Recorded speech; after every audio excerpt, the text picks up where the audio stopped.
কখনো কখনো দেখা যায় যে এই সার্জারি করার পর যে আমরা যে জোড়াটা লাগিয়ে দিচ্ছি, যে দুটো ভাগ হয়ে গিয়েছে, সেটা আবার কখনো কখনো গ্যাপ হতে পারে। তো যদি এরকম কোনো গ্যাপ হয়ে যায়, সেক্ষেত্রেও মন খারাপ করা যাবে না। পরবর্তীতে আমরা সেকেন্ড সার্জারি করে সেটাকে আবার ঠিক করতে পারি। তো সেই বিষয়টা কিন্তু আমি আজকে শেহজাদের আম্মুকেও বললাম। আমি এই জন্য প্রত্যেকটা অপারেশন করার আগে পেশেন্ট পার্টিকে কিন্তু বলে নেই যে দেখেন, আজকে আমার চেম্বারে যে মিষ্টি বাবুটিকে আপনাদের সঙ্গে আমি প্রেজেন্ট করব, তার নাম হচ্ছে শেহজাদ, বয়স 1 বছর। ফুটফুটে সুন্দর এই বাবুটিও কিন্তু পৃথিবীতে এসেছে, মা বাবার কোলটাকে একদম আলোকিত করেছে। কিন্তু ছোট্ট একটি সমস্যা তার রয়ে গেছে, আর সেটি হচ্ছে তার তালু কটা সমস্যা। তো আজকে আমরা সেই তালুটাকে ঠিক করতে চাই, এবং যেভাবে ঠিক করতে চাই সেই অপারেশনটির নাম হচ্ছে প্যালাটোপ্লাস্টি। এই অপারেশনটি নিয়ে শেহজাদের আম্মু আব্বুর মধ্যে সংশয় রয়েছে। ইতিমধ্যে আমি কয়েক দফায় শেহজাদকে দেখেছি। আমার সাথে আমার টিমে কাজ করেন young star plastic surgeon doctor সানির সঙ্গেও আমি তাকে সাক্ষাৎ করে দিয়েছি। আমরা দুজন মিলে চূড়ান্তভাবে সিদ্ধান্ত নিয়েছি আজকে তার প্যালাটোপ্লাস্টিক সার্জারিটি সম্পন্ন করার। শেহজাদের আম্মু, আপনি একটু পুরো কাহিনীটা একটু বলেন। যখন ও ভূমিষ্ঠ হলো তারপর থেকে কি আপনি খেয়াল করছেন? যে ওদিন থেকেই আমরা দেখছি, ওদিন থেকে দেখে ওখানে একটা শিশু ডক্টর, ওনাকে আমরা দেখাইছি, বলছি, পরে উনি দেখছে, পরে বলছি এটা তো আমরা পারি না, এটা সার্জারি, একটা ডক্টর দেখাতে হবে। পরে ওনারা যে একটা ঠিকানা দিয়েছে, আমরা ওই জায়গায় নিয়ে গেছি, দেখাইছি, পরে বলছে যে 6 মাসের টাইমে নিয়ে আসেন। পরে হসপিটাল গেছি, ওই জায়গায় নিয়ে দেখাইছি, পরে বলছে যে 1 বছর পরে নিয়ে আসেন। তারপরে নিয়েছি, নেওয়ার পরে ওনারা দেখছে, অনেকগুলো টেস্ট করছে, পরে বলছে যে এখানে ভর্তি হওয়ার কিছুদিন পরে অপারেশন করবে। পরে আমি জিজ্ঞেস করলাম যে কতদিন পরে, বলছে যে 15 দিন পরে।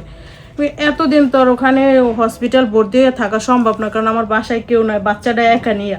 পরে আপনার ভিডিও দেখে আমার অনেক ভালো লাগছে যে এই স্যার এরকম পারে, তার কাছে সবাই ভালো হয়, এই জন্য আমি আপনার কাছে নিয়ে আসছি আমার ছেলেকে ডক্টর দেখাই। ওকে, তো আপনারা শুনছিলেন শেহজাদের আম্মুর কষ্টের কথাগুলো। আসলে সে হয়তো বা খুশি হতো যদি তার ছেলের ভিতরে কোনো রকম কোনো জন্মগত ত্রুটি না থাকতো, কিন্তু সেটা যেহেতু হয়েই গেছে, আমার কাছে একটু আগে বললো যেহেতু আল্লাহ তাআলা দিয়েছেন, তিনি হয়তো বা এটার মধ্যে ভালো কিছু লিখে রেখেছেন, ঠিক কিনা? জি। তো এটা নিয়ে মন খারাপ করা যাবে না। আমরা সর্বোচ্চ চেষ্টা করছি সেটাকে রিকভার করার। তো আমরা যেভাবে রিকভার করবো সেটির নাম হচ্ছে প্যালাটোপ্লাস্টিক সার্জারি। এটা প্লাস্টিক সার্জারি। তো যে কারণে আমার সাথে আমার টিম মেম্বার হিসেবে থাকবে ডক্টর AKM মনিরুজ্জামান সানি ডাকনাম। সে ইতিমধ্যে প্রস্তুত আছে আমার সাথে। তো আমরা দুজনে মিলে সার্জারিটি সম্পন্ন করব, এবং এই সার্জারি করার ক্ষেত্রে কয়েকটি বিষয় সবসময় আমি আমার পেশেন্টদের সঙ্গে শেয়ার করি, অভিভাবকদের সঙ্গে শেয়ার করি। কারণ এখানে পেশেন্টের চাইতে অভিভাবক সবচেয়ে বেশি গুরুত্বপূর্ণ, কারণ পেশেন্ট তো এখন নাবালক, সে তো আর কিছু বুঝবে না, তাই না? ও তো আসলে কিছু বুঝতেও পারছে না, ও শুধু এখন না খেয়ে আছে বলে কান্নাকাটি করলো কিছুক্ষণ আগে। তো আমরা যেটা করব, সার্জারিটি করব, এবং এই সার্জারি যদি আমরা বলি যে কখনো কখনো দেখা যায় যে এই সার্জারি করার পর যে আমরা যে জোড়াটা লাগিয়ে দিচ্ছি, যে দুটো ভাগ হয়ে গিয়েছে, সেটা আবার কখনো কখনো গ্যাপ হতে পারে। তো যদি এরকম কোনো গ্যাপ হয়ে যায়, সেক্ষেত্রেও মন খারাপ করা যাবে না। পরবর্তীতে আমরা সেকেন্ড সার্জারি করে সেটাকে আবার ঠিক করতে পারি। তো এটা সারা বিশ্বে কিন্তু একই। তো যে কারণে আমরা রোগীর স্বজনদেরকে এবং অভিভাবকদেরকে পুরো বিষয়টি বলে রাখি, এই কারণেই যাতে অপারেশনের পরে চিকিৎসকের সাথে কোনো রকম কোনো আসলে ভুল বোঝাবুঝি অথবা মন খারাপ না হয়। তো আমরা আশ্বস্ত করছি এবং আমরা সৃষ্টিকর্তার কাছে দোয়া চাচ্ছি যাতে আমরা প্রথমবারেই সাকসেস হয়ে যাই। যদি প্রথমবারে আমরা সাকসেস হতে পারি, সেটা হবে সবচেয়ে বেশি আনন্দের। সো মাই ডিয়ার ভিউয়ার্স, যে কোনো একটি সার্জারি করার জন্য একটি দক্ষ টিমের প্রয়োজন হয়ে থাকে। আমি সবসময় চেষ্টা করি, যেহেতু আমার পেশেন্টরা মূলত আমার প্রতি অনেক আস্থা, বিশ্বাস, ভালোবাসা নিয়ে আমার কাছে আসেন, সেটাকে অবশ্যই আমি দক্ষতার সাথে সুসম্পন্ন করে সেই জায়গাটিকে ধরে রাখতে চাই। যে কারণেই যে যখন যেই ফিল্ডে সবচেয়ে ভালো, আমি প্রয়োজন হলে তাকেই সেখানে ইনভলভ করি। তো আমার টিমে আজকে ডক্টর সানি আসছে।